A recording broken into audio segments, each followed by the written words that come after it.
அதாவது நான் டயட்டில் இருக்கலான்னு இருக்கேன்னு சொன்னேன். என் புருஷனுக்கு எனக்கு பிரியாணி செஞ்சு கொடுக்கணுன்னு ஆசை வந்துடுச்சு.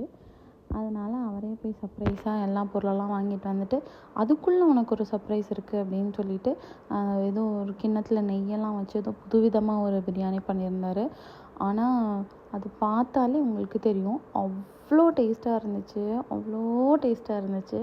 இந்த உலகத்திலே என்னோடய ஃபேவரட் பிரியாணி என்னன்னு எப்போ கேட்டாலும் நான் அதே தான் சொல்லுவேன். என் ஹஸ்பண்டோட பிரியாணி தான் அப்படின்னு சொல்லிட்டு. அதை அடிச்சுக்க ஆளே இல்லைங்க, அவ்வளோ டேஸ்ட்டாக இருக்கும்.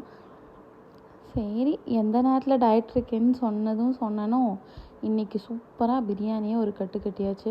அதுவும் வைக்கும் போது பார்க்கணுமே, நான் கொஞ்சம் எடுத்து நானே மனசு போதும் நான் இவ்வளோ சாப்பிட்டுக்கிறேன் அப்படின்னு சொன்னால், இவ்வளோ போதுமா இன்னும் போடு நீ இப்படிலாம் இருந்தால் எப்படிங்க நான்லாம் டயட்டில் இருந்து உடம்பு கம்மி பண்ணுறது? நடக்காது. எது எப்படியோ நல்லா பிரியாணியே சாப்பிட்டு ஒரு தூக்கம் போட்டு அப்படியே ஓட்டியாச்சு. நான் சைடில் ஒரு தேங்காய் பால் ஊற்றி ஒரு சிக்கன் கறி வச்சுருந்தேன், கொஞ்சம் சட்டிலாக இருக்கட்டும் அப்படின்னு சொல்லிட்டு. ரெண்டும் சேர்த்து சாப்பிடும்போது சூப்பராக இருந்துச்சுங்க. பாய்.